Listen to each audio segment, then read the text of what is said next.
우리 로마서 네 번째 강의 이 시간에 시작하기 전에 먼저 기도하고 시작하겠습니다. 하나님 감사합니다. 오늘 하나님의 말씀인 로마서를 네 번째 함께 하려고 합니다. 하나님께서 이 시간에 함께하여 주시고 우리 이방인들과 또 유대인들의 죄를 범함으로 인해서 모두 하나님 앞에 죽을 수밖에 없는 죄인인 것을 다시 한번 깨닫게 하여 주시고 하나님의 말씀으로 말미암아 하나님 앞에 더욱더 다가가는 복된 성경 공부 시간이 될 수 있도록 하나님께서 인도하여 주시옵소서. 주님께서 함께하여 주실 줄 믿사오며 예수 그리스도 이름으로 기도하옵나이다. 아멘.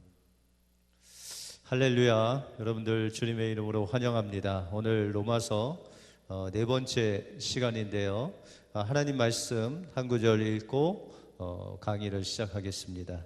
우리 로마서 1장 26절에서 32절 말씀을 같이 교독하시고 성경 공부를 시작하겠습니다. 로마서 1장 26절에서 32절 말씀을 우리 한 절씩 교독하시겠습니다.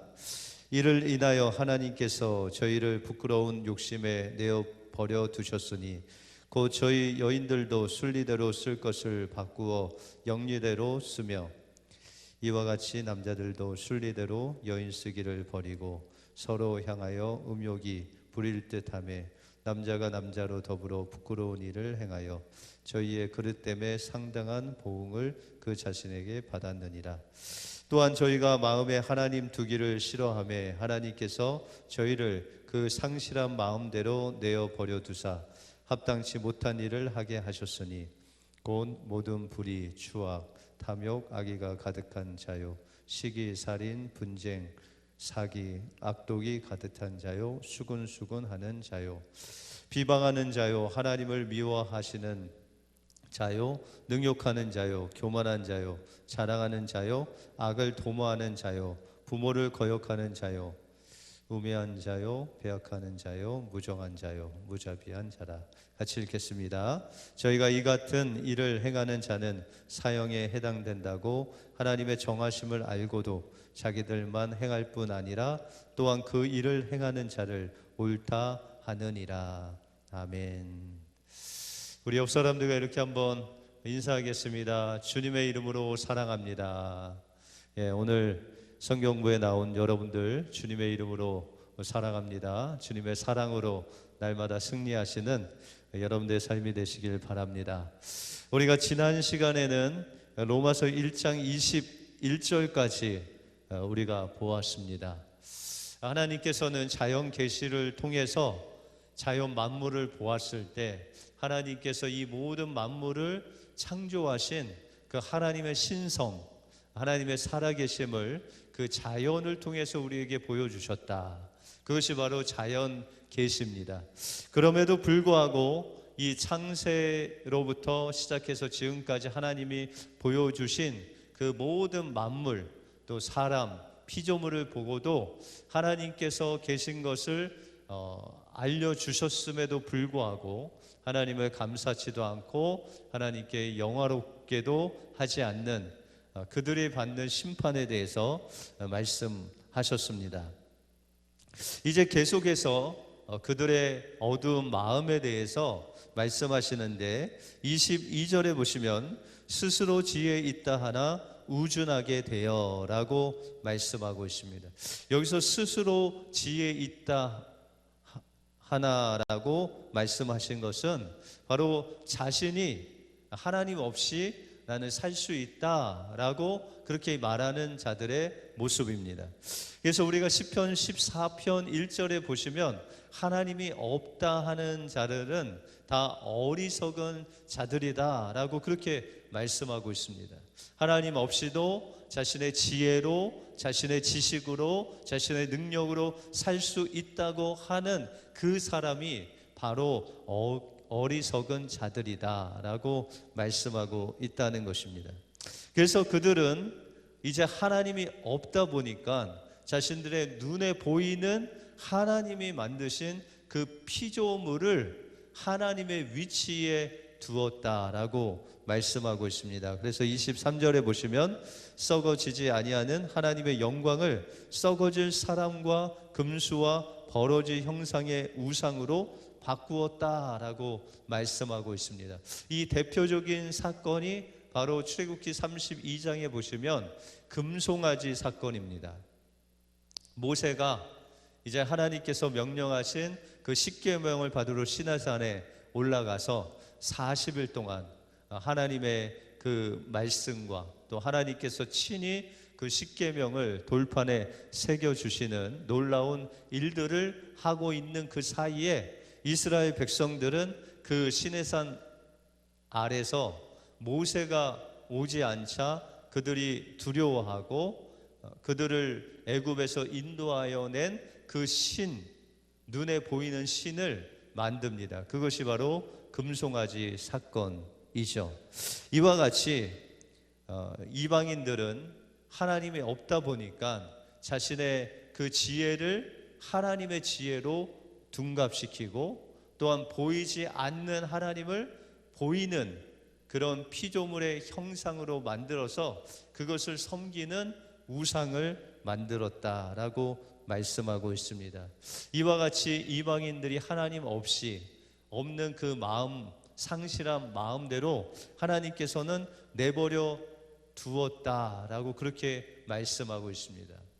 때때로 우리가 믿지 않는 자들 아니면 믿는 자들 중에서도 하나님의 그 신앙에 열심을 내지 않고 주일 성수도 안 하고 헌금도 안 하고 주님의 일을 안 하는데도 우리가 볼 때 사람들이 볼 때 형통한 것 같이 재물이 늘고 하는 일마다 대박을 치고 이런 것을 우리가 부러워할 때가 있습니다. 그런데 24절에 보시면 그러므로 하나님께서 저희를 마음의 정욕대로 더러움에 내려 버려두사 저희 몸을 서로 욕되게 하셨다라고 말씀하고 있습니다.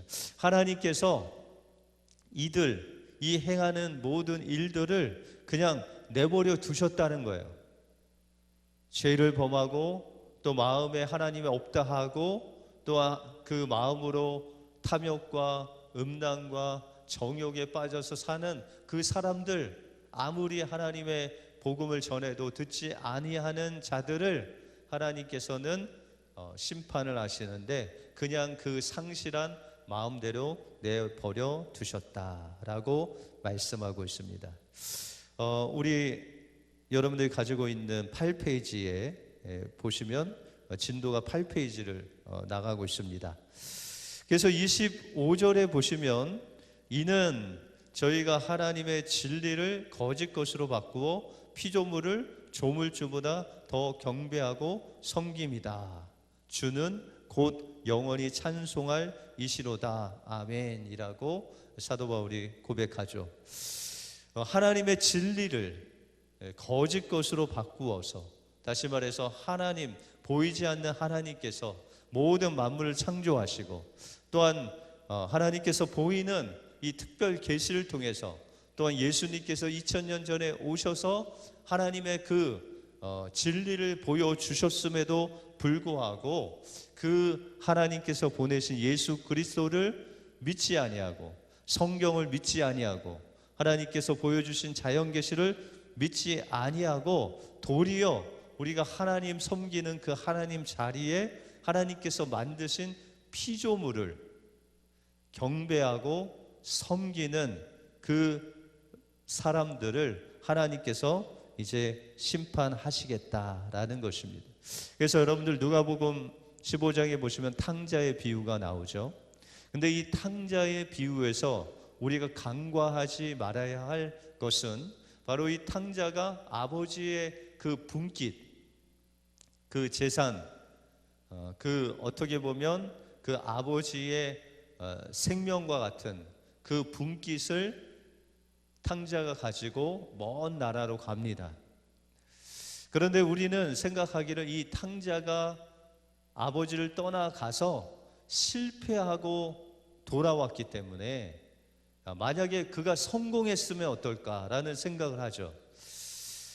그런데 하나님께서는 이 탕자의 비유를 통해서 이 탕자가 아버지의 그 분깃, 생명과 같은 그 분깃을 가지고 떠난 자체가 바로 탕자라고 말씀하고 있습니다. 다시 말해서 이 탕자의 재산의 유무에 따라서 그가 탕자가 되고 또한 충성된 아들이 되고 이런 기준이 아니라 그가 아버지의 생명을 유업으로 가지고 있느냐 아니면 아버지를 떠나 있느냐에 따라서, 아버지가 있느냐 없느냐에 따라서, 다시 말해서 하나님이 우리의 삶 속에서 계시느냐 아니면 계시지 않느냐에 따라서 우리가 하나님이 없는 삶이야말로 피조물을 하나님 자리에 놓고 사는 우상 숭배하는 삶과 같다. 그것이 바로 생명이 없는 삶이고 구원이 없는 삶이다라고 말씀하고 있다는 것입니다. 그래서 그 결과적으로 26절, 27절에 보시면 이를 인하여 하나님께서 저희를 부끄러운 욕심에 내어 버려 두셨으니 곧 저희 여인들도 순리대로 쓸 것을 바꾸어 영리대로 쓰고 이와 같이 남자들도 순리대로 여인 쓰기를 버리고 서로 향하여 음욕을 부릴 듯 하며 남자가 남자로 더불어 부끄러운 일을 행하며 저희의 그릇됨을 상당한 보응을 그 자신에게 받았다라고 말씀하고 있습니다. 이것이 인간의 타락의 극치를 보여주는 것이다 라고 말씀하고 있다는 것입니다.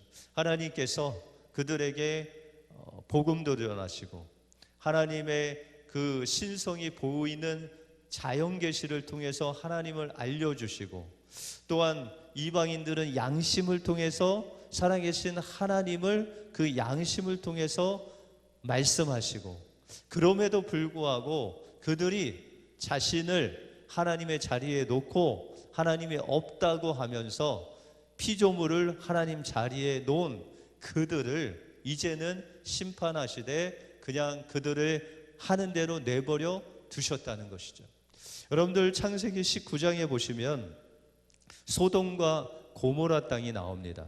이 소돔과 고모라 땅에 아브라함의 조카 롯이 살죠. 근데 이 롯이 그 불법과 불의와 타락한 곳에 살면서 엄청난 고뇌와 또한 고난 속에 삽니다. 이제 하나님께서 천사들을 통해서 아브라함에게 이 소돔과 고모라 땅을 심판하시겠다라는 그 계획을 보여주십니다. 그런데 이 아브라함은 그 소돔과 고모라 땅에 자기 조카 롯이 살고 있기 때문에 하나님 앞에 딜을 하죠. 그래서 의인이 50명이 있어도 심판하시겠습니까? 40명이 있어도 심판하시겠습니다. 거의 5, 6번이나 하나님께 이제 간구를 하면서 의인 10명까지 낮추죠. 의인 10명만 있어도 이 소돔과 고모라 땅을 내가 심판하지 아니하겠다라고 그렇게 말씀하십니다. 그런데 소돔과 고모라 땅에 하나님을 섬기는 의인이 10명이 되지 않아 이 소돔과 고모라 땅이 불로 심판을 받죠. 그런데 하나님께서 이제 소돔과 고모라 땅을 심판하러 천사들을 보내시는데 아브라함을 기억하셔서 그들에게 이 롯 가족들을 구원하도록 그렇게 천사들을 롯의 가정으로 보냅니다. 그런데 그 천사들이 그 인간의 눈으로 봤을 때 남자의 모습으로 그 천사들을 사람들이 보았다는 거죠. 그런데 이 롯에 방문한 그 손님들 3명의 천사들을 이제 사람들이 들어간 것을 알고 그들을 내놓으라라는 것입니다.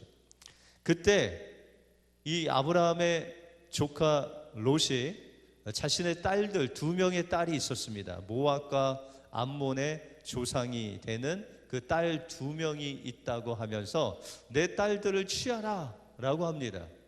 분명히 남자들이 그 천사를 요구했기 때문에 여자를 주었다는 것은 그 요구하는 사람이 남자라는 것이죠.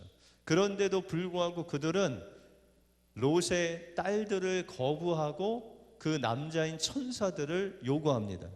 바로 이것이 소돔과 고모라 땅에 만연한 동성애를 보여주는 대목이죠. 이와 같이 소돔과 고모라 땅은 하나님을 경외치도 아니하고 영화롭지도 하지 아니하고 자신의 정욕대로 살다 보니 하나님께서 그의 정욕대로 내버려 두셨는데, 그 내버려 두신 끝이 뭐예요? 동성애라는 거예요.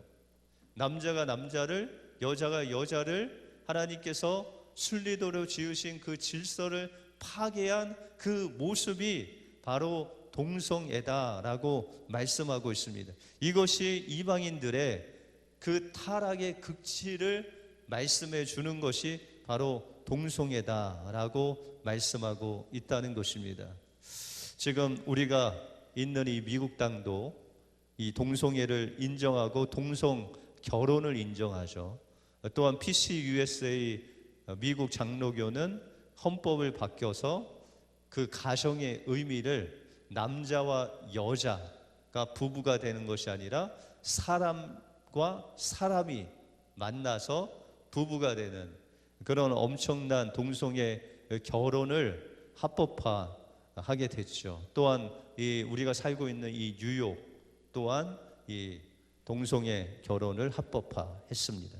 이와 같이 이 세상이 타락의 길로 지금 극에 치닫고 있다는 것을 보여주고 있습니다. 그러나 하나님께서 말씀하시기를 그들을 정욕대로 내버려 두어서 동성애가 만연했을 때 그들의 상당한 보응을 그들이 받게 되었다라고 말씀하고 있습니다. 이제 28절에 보시면 또한 저희가 마음에 하나님 두기를 싫어하며 하나님께서 저희의 상실한 마음대로 내어 버려두사 합당치 못한 일을 하게 하셨으니 하면서 29절에서 32절까지 그들의 마음으로부터 추악한 행위들이 계속 말씀하고 있습니다. 하나님께서 하나님이 없다 하고 하나님을 섬기지 않는 자들을 그냥 그 마음을 상실한 마음대로 그냥 내버려 두실 때 합당치 못한 일을 하셨다. 여기서 합당하다라는 동사는 하나님께서 어떤 기준, 하나님께서 보실 때 너희는 이렇게 살아야 된다. 이스라엘 백성들에게 율법을 주셨죠. 다시 말해서 율법이라는 것은 구원의 조건이 아니라 구원받은 사람들이, 하나님의 사람들이 이렇게 살아야 된다라고 하면서 십계명과 율례를 주셨습니다. 다시 말해서 이 합당하다는 의미는 하나님께서 우리를 보실 때 이 정도는 돼야 된다 하는 기준에 우리가 도달할 때 저 사람은 합당한 자다. 다시 말해서 저 사람은 미국 대통령이 되기에 합당한 자다라고 하면 그 정도로 자격을 갖춘 자다라는 것이죠. 여기서 합당치 못한 일을 하게 하셨으니라는 것은 하나님께서 원하지 않는 일들, 다시 말해서 죄의 일들을 하도록 그냥 내버려 두셨다. 그것이 29절부터 31절에 나오는 불의, 추악, 탐욕, 악의, 시기, 살인, 분쟁 이런 것들이죠. 이 모든 것들이 다 죄로 인해서 타락한 우리의 마음으로부터, 우리의 육신으로부터 나오는 모든 죄의 정욕, 이생의 자랑, 안목의 정욕, 이것을 통해서 육신의 열매들을 맺게 되는 그 모든 것들을 말씀하고 있다는 것입니다. 32절에 보시면 저희가 이 같은 일을 행하는 자는 사형에 해당한다고 하나님의 정하심을 알고도 자기들만 행할 뿐만 아니라 또한 그 일을 행하는 자들을 옳다 하느니라 라고 말씀하고 있습니다. 다시 말해서 하나님께서는 양심을 통해서 법을 통해서 이렇게 하는 사람은 사형을 받아야 된다. 뭐 살인을 하거나, 그죠? 뭐 법으로 정해놓고 이렇게 하면 벌을 받아야 된다라고 하면서도 그 범죄하는 자들을 범죄했다라고 하지 않고 그 일을 행하는 자를 옳다 한다라고 하는 것입니다. 만약에 우리 성도 여러분들 중에서 안경을 다 썼는데 한 사람만 안경을 안 썼습니다. 그러면 누가 이상한 거죠? 본래는 이 눈 나쁜 사람이 안경 쓰는 게 좀 이상한 거지만, 모든 사람이 안경을 썼는데 안경 안 쓴 한 사람이 있으면 안경 안 쓴 사람이 이상하게 되는 것 같이, 이 사회가, 이 로마서 1장의 이방인들의 사회가 모든 사람들이 죄를 범했다는 거예요. 그리고 죄 범치 않은 사람은 몇 명밖에 없어요. 그래서 죄 지은 사람은 저것이 죄라고 알면서도 모든 사람이 죄를 지으니까 그냥 죄 짓는 것도 틀리지 않았다라고 그렇게 이야기를 한다는 것입니다. 이것이 바로 죄가 관영했다라는 표현을 성경에 쓰고 있습니다. 그래서 아브라함을 하나님께서 가나안 땅으로 인도하시고 가나안 땅을 그들에게 주셨을 때 아직 가나안 땅에 죄가 관영치 아니했다라는 것은 그 죄가 가나안 족속 안에 충만히 하나님이 심판을 내릴 정도로 그렇게 충만히 있지 않았다. 그러나 그 세월이 지나고 이스라엘 백성들이 400년 동안 애굽에서 종살이 한 후에 그들이 광야를 지나 가나안 땅으로 들어갈 그때쯤은 그 죄가 가나안 땅에 관영함으로 하나님께서 이스라엘 백성들을 통해서 가나안을 심판하시는 하나님의 섭리를 우리에게 보여주고 있다라는 것입니다. 이것으로 우리가 1장을 좀 마무리를 하는데요. 1장 18절부터 32절까지는 이방인들의 죄악에 대해서 우리에게 말씀해 주시고 있습니다. 그래서 그들의 이방인들의 죄의 극치가 바로 동성이었고, 그 죄가 관영함으로 인해서 사람들이 그 죄를 범하는 자들을 죄 있다고 정죄하지 않고 오히려 옳다고 이야기하는 그런 죄의 극치를 달리는 이방인들의 죄에 대해서 말씀하고 있습니다. 로마서 1장이 이제 이방인들의 죄로 인해서 이방인들은 이제 소망 없고 또한 그의 정욕대로 내버려 두어서 그대로 살다가는 죽을 수밖에 없는 죄된 인생인 것을 말씀하시면서 그들에게 필요한 것이 바로 구원인데, 그 구원은 바로 예수 그리스도를 믿음으로 얻는 그 구원이다, 복음이다 라는 것을 말씀하시기 위해서 이제 로마서 1장 18절부터 32절까지 이방인의 죄에 대해서 말씀하셨습니다. 이제 우리가 로마서 2장에 들어와서 로마서 2장에서는 이방인이 아닌 유대인들, 이 유대인들이 왜 죄인인가를 하나님께서 보여주심으로 그들도 복음이 필요한 존재라는 것을 2장을 통해서 말씀해 주시고 있습니다. 우리가 2장 1절에 보시면 그러므로 남을 판단하는 사람아, 물론 누구든지 내가 핑계치 못할 것은 남을 판단하는 것으로 내가 너를 정죄함이니 판단하는 내가 같은 일을 행함이라 라고 말씀하고 있습니다. 여기서 그러므로 남을 판단하는 사람아 라고 했을 때 이 남을 판단하는 사람이라고 할 때 이 사람들은 누구냐? 바로 유대인들이다 라는 것입니다.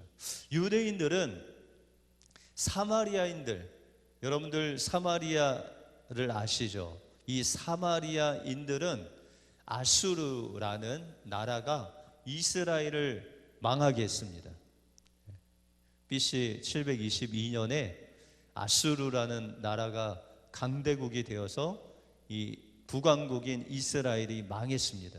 그때 이 아수르라는 나라가 이제 혼혈 정책을 썼습니다. 다시 말해서 이 이스라엘 여성들을 아수르로 데리고 가고 또 아수르에 있는 여성들을 이 이스라엘로 옮기고 이렇게 사람들을 데리고 가고 데리고 옴으로 이방인 아수르 민족과 하나님의 백성이 이스라엘 족속이 혼혈이 됩니다. 그래서 혼혈 민족이 됩니다.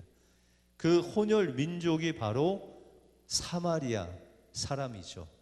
그래서 이스라엘 백성들, 유대인들, 정통 유대인들, 혼혈이 아닌 유대인들은 사마리아인들을 이방인같이 사람으로 취급하지 않고 짐승으로 취급했다는 거예요. 이와 같이 유대인들은 어떤 자부심이 있었냐면 우리는 하나님의 선민이라는 거예요. 우리는 아브라함의 자손이라는 거예요. 우리는 아브라함의 자손이기 때문에 하나님의 나라를 유업으로 받는 하나님의 자녀들이다라는 그 자긍심과 자부심이 대단했습니다. 그래서 이방인들을 향해서 정죄하기를 너희는 할례 없는 민족이다. 여러분들 다윗과 골리앗이 싸울 때 다윗이 골리앗을 향해서 무엇이라고 외쳤죠? 저 할례 없는 이방인들이 어떻게 우리 하나님을 모독하느냐라고 하면서 만군의 여호와의 이름으로 다윗이 골리앗에게 나가지 않습니까? 이와 같이 유대인들은 이방인들을 짐승보다도 못한 하나님을 믿지도 않고 죄로 인해서 타락한 우리가 로마서 1장 18절부터 32절에 나와 있는 그 동성애와 하나님을 알지도 못하고 경외하지도 않고 영화롭게도 아니하는 그 이방인들의 그 처참한 타락상을 보면서 정죄하고 있다는 거예요. 야, 너희는 그렇지 하나님이 없는 하나님의 백성도 아니고 하나님의 말씀도 없고 할례도 받지 않은 이방인들이기 때문에 너희는 죄 가운데 죽어 마땅하도다 라고 그렇게 이야기하는 사람들이 바로 유대인들이라는 것입니다. 그런데 이 유대인들을 향해서 사도 바울이 말씀하시기를 내가 너를 정죄함이니 판단하는 내가 같은 일을 행함이니라 라고 말씀하고 있다는 거예요. 유대인들은 분명히 자기들이 하나님의 백성이고 하나님의 선민이고 할례 받은 하나님의 자녀의 표시를 가지고 있는 하나님의 백성이다. 우리는 이방인들과 다르다라고 하면서 이방인들을 정죄하고 판단했는데 오히려 사도 바울은 너희도 이방인들과 같이 이방인들이 하는 모든 죄악을 범하는 죄인들이다라고 말씀하고 있다는 것입니다.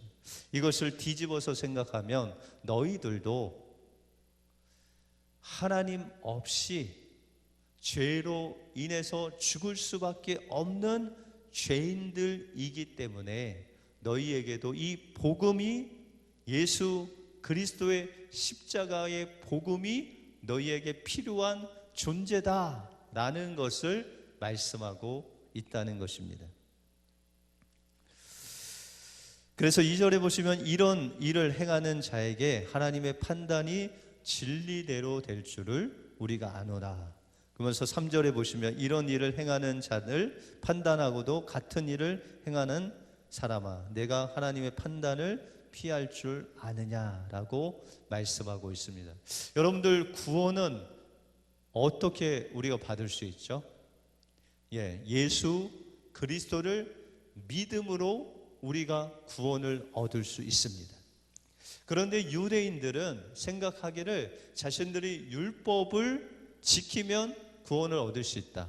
우리는 하나님의 선민이기 때문에 구원을 받을 수 있다. 우리는 할례를 행하여서 하나님의 백성으로 인친 자들이기 때문에 구원을 얻을 수 있다라고 하지만 사도 바울은 지금 말씀하시기를 하나님의 판단, 하나님의 기준, 하나님의 구원의 기준이 바로 진리대로 하나님께서 한 의를 우리에게 주셨는데 그 의롭다함을 얻을 수 있는 것은 바로 하나님께서 보내신 예수 그리스도를 믿음으로 얻는 그 의로 말미암아 우리가 구원을 얻을 수 있다라고 말씀하고 있다는 것입니다. 그래서 4절에 보시면 혹 내가 하나님의 인자하심이 너를 인도하여 회개케 하심을 알지 못하여 그의 인자하심과 용납하심과 길이 참으심의 풍성함을 멸시하느냐라고 말씀하고 있습니다. 우리는 이 하나님께서 우리에게 베풀어 주신 인자하심, 용납하심, 길이 참으심 없이는 우리가 구원받을 수 없는 존재라는 것을 우리에게 보여주고 있다는 것입니다. 우리가 이 유대인들에게 사도 바울이 말하는 그 요지는 뭐냐면 너희가 하나님의 인도하심을 받아 회개치 아니하고는 구원받을 사람이 아무도 없다라는 것입니다. 그들의 죄악을 하나님 앞에 회개하고 하나님의 그 사랑, 하나님의 사랑으로 말미암아 우리에게 베풀어 주신 그 예수 그리스도를 죽기까지 내어 주신 그 사랑으로 말미암아 우리를 용납하시고 우리를 용서하시고 우리를 구원케 하신 그 주님 앞에 회개하지 않은 인생은 구원받지 못한다라고 말씀하고 있다는 것입니다. 바로 하나님의 그 판단이 하나님의 진리대로 되어진다라는 것입니다. 다시 말해서 유대인이나 이방인이나 모두 죄인인데 하나님께서 주신 그 사랑, 예수 그리스도를 통해서 주신 그 사랑으로 말미암지 않고는 우리가 구원을 받을 수 없다라고 말씀하고 있습니다. 그래서 5절에 보시면 다만 내 고집과 회개치 아니한 마음을 따라 진노의 날 곧 하나님의 의로우신 판단이 나타나는 그날에 이 말 진노를 내게 쌓는도다 라고 말씀하고 있습니다. 다시 말해서 이 우리의 고집과 회개치 않는 마음, 이 회개라는 것은 우리의 마음을 돌이킨다는 것입니다. 하나님을 향하지 않은 우리의 마음, 이 육신의 고집, 아집, 하나님을 알지 못하는 이 무지함을 돌이켜서 하나님 저희는 죄인입니다. 하나님 우리의 힘으로는 구원받을 수 없는 철저하게 타락한 죄인입니다 라고 하면서 하나님 앞에 회개하며 나가야 되는데 이 회개치 아니하면 하나님의 진노가 우리에게 머문다라고 말씀하고 있습니다. 하나님은 공의로우신 분이십니다. 하나님은 죄를 용납지 못하시는 분이십니다. 그래서 죄의 대가는 반드시 사망이라고 말씀하시고 그 사망이 바로 하나님께서 주시는 진노다라고 말씀하고 있습니다. 그래서 소돔과 고모라 땅이 하나님 앞에 죄를 범함으로 말미암아 그 죄의 대가로 그들에게 죽음, 사망이 임하게 되죠. 불로 인한 심판으로 그들이 망하게 된다는 것입니다. 이와 같이 하나님께서는 우리 각 사람에게 우리가 행한 대로 하나님께서 보응하신다는 것입니다. 그런데 우리가 죄인이기 때문에 죄인에게서는 어떤 열매가 맺어질까요? 죄의 열매가 맺어지죠. 그래서 6절에 보시면 하나님께서 각 사람에게 그 행한 대로 보응하시되라고 말씀하고 있습니다. 우리 각 사람이 행한 대로 여러분들의 행동, 죄인이 행동하면 무엇을 낳아요? 죄를 낳죠. 이 죄인이 행한 그 죄의 열매의 대가대로 하나님께서 심판하시겠다라고 말씀하고 있다는 것입니다.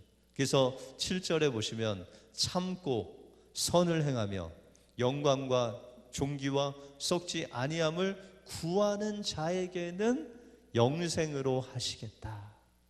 다시 말해서 우리가 때로는 고난받고 때로는 환난받을지라도 우리를 구원하신 예수 그리스도를 믿고 주님의 그 선한 일, 그 구원의 일에 동참하며 하나님의 영광과 존귀와 그 썩지 아니할 그 영광께 영광을 돌리는 우리가 이제 하나님께서는 그 마지막 날에 영원한 생명으로 우리를 인도하신다라는 것입니다.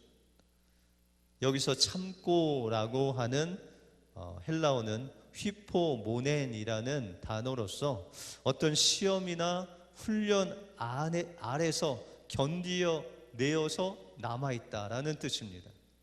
그러니까 이 로마에 있는 교인들이 환난과 핍박 중에서도 하나님께서 주신 그 믿음을 변치 아니하고, 여기서 선을 행한다는 것은 어떤 선행을 한다는 것보다는 하나님께서 우리에게 베푸신 그 구원의 일, 구원하는 일, 복음을 전하고 또한 그들이 주님께로 돌아와서 하나님을 섬기는 이 모든 구원의 일이 바로 선을 행하는 일이다라고 말씀하고 있습니다.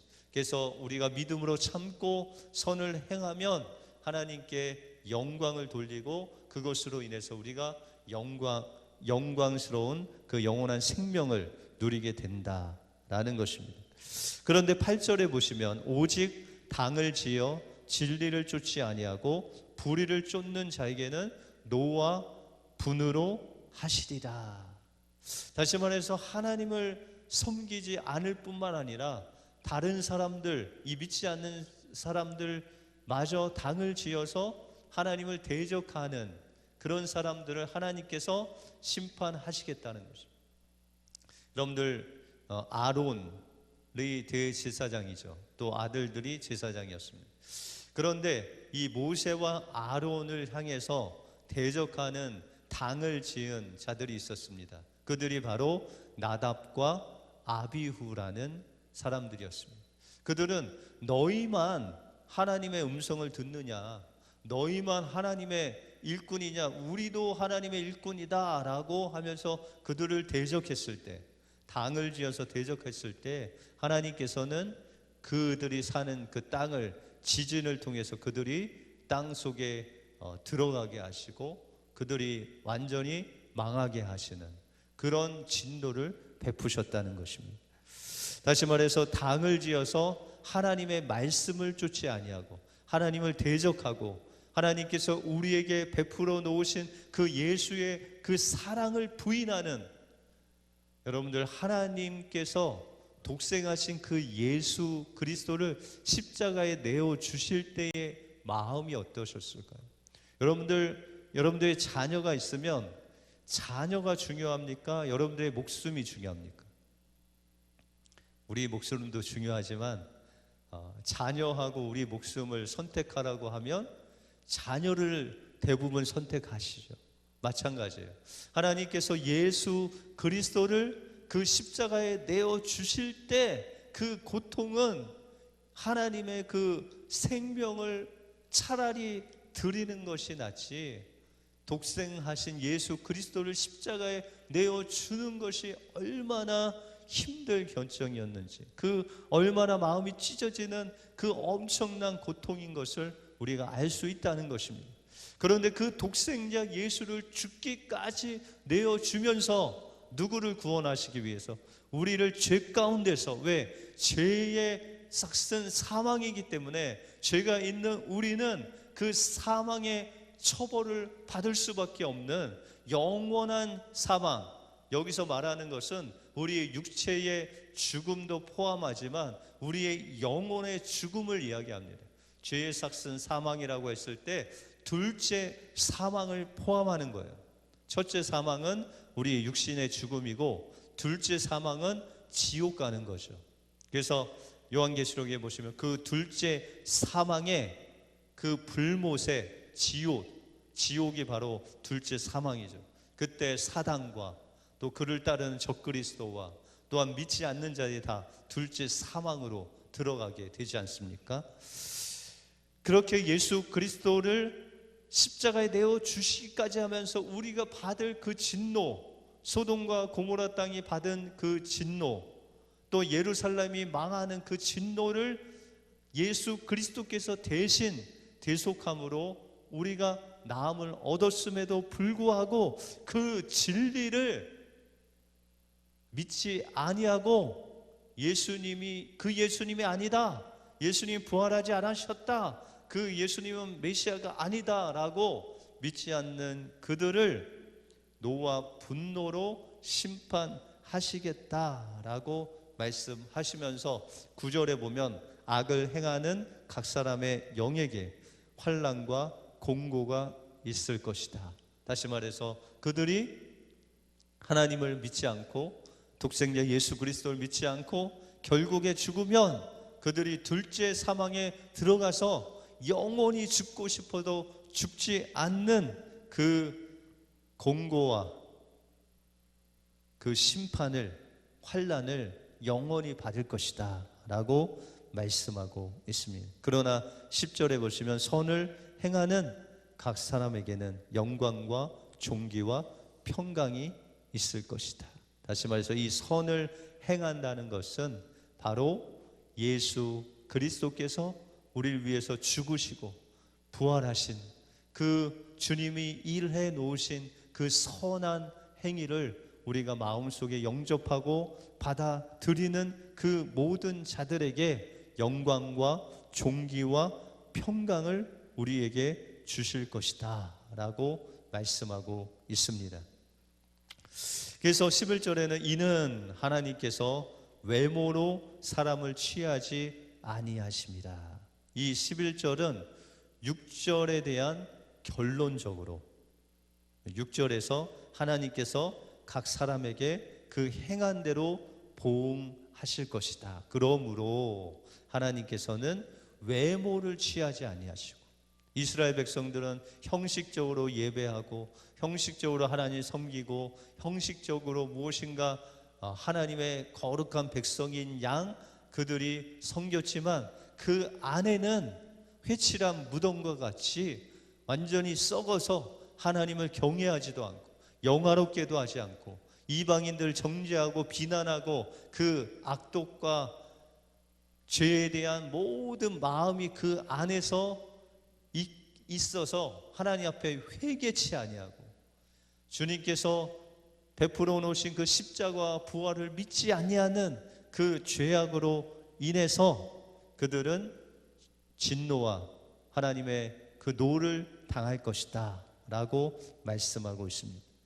그래서 12절에 보시면 무릇 율법 없이 범죄한 자는 또한 율법 없이 망하고 무릇 율법이 있고 범죄한 자는 율법으로 말미암아 심판을 받으리라 라고 말씀하고 있습니다. 여기서 이 율법이라는 것은 하나님께서 구원받은 사람들에게 주신 하나님의 사람으로서 어떻게 살아야 되는가의 기준이라고 말씀드렸죠. 그런데 이 율법으로 우리가 하나님의 기준에 도달하기 위해서는 그것을 그냥 듣기만 하고 흘려버려서는 그 기준에 도달할 수 없고 그 하나님께서 율법을 말씀하신 그 율법을 행하는 자가 바로 하나님 앞에서 의인이 될 자격이 있다는 것입니다. 또한 이 율법이 없는 자들은 그럼 목사님 어떻게 할까요? 14절에 보시면 율법 없는 이방인들이 본성으로 하나님의 율법의 일을 행할 때에는 이 사람은 율법이 없어도 자기가 자기에게 율법이 되나니 이런 이들은 그 양심이 증거가 되어 그 생각들이 서로 혹은 송사하며 혹은 변명하여 그 마음에 새긴 율법의 행위를 나타내었다라고 말씀하고 있습니다. 그러니까 유대인들은 율법이 있으니까 하나님의 그 기준대로 그 율법을 행하면 됐는데 이방인들이 율법이 없다는 거죠. 그러면 어떻게 해야 되느냐? 하나님께서 우리 마음속에 이 율법을 새겨주셨는데 그것이 양심이라는 율법입니다. 이 양심이라는 것을 주셔서 우리가 무엇인가 잘못했을 때 그것이 잘못되었다라고 양심을 통해서 말씀하신다는 거예요. 그 양심이 그들의 삶의 기준이 되고 또 하나님께서 주신 율법이 되어서 그 양심에 따라서 이것은 잘못하는 건데 해서 그것을 범치 아니하면 마치 율법을 행한 자와 같은 하나님께서 인정을 해 주시겠다라고 말씀하고 있다는 것입니다. 예, 오늘은 15절까지 하고 다음 번으로 넘어가야 되겠습니다. 오늘 본문을 통해서 이방인들의 죄악들, 그 극치는 동성애였고 정말 그 상실한 마음대로 내버려 둘 때 그들이 동성애까지 가는 하나님의 질서를 파괴하는 그들의 모습을 보았고, 또한 2장에서 유대인들은 그들이 하나님의 선민이라고 하고 우린 구원받은 백성이다 라고 했지만 그들 역시 그 마음으로는 하나님을 섬기지 않고 자신의 이익을 위해서, 또한 자신이 어떠한 하나님 위치에서 남들을 판단하고 또한 정죄하나 그들 역시 그 율법을 행치 아니하고 죄인으로 전락하는 그들의 모습을 통해서 이방인들이나 유대인들은 할 것 없이 하나님 앞에서 우리는 아담으로부터 시작하여 지금까지 우리는 하나님 앞에서 이방인인지 유대인들인지 상관없이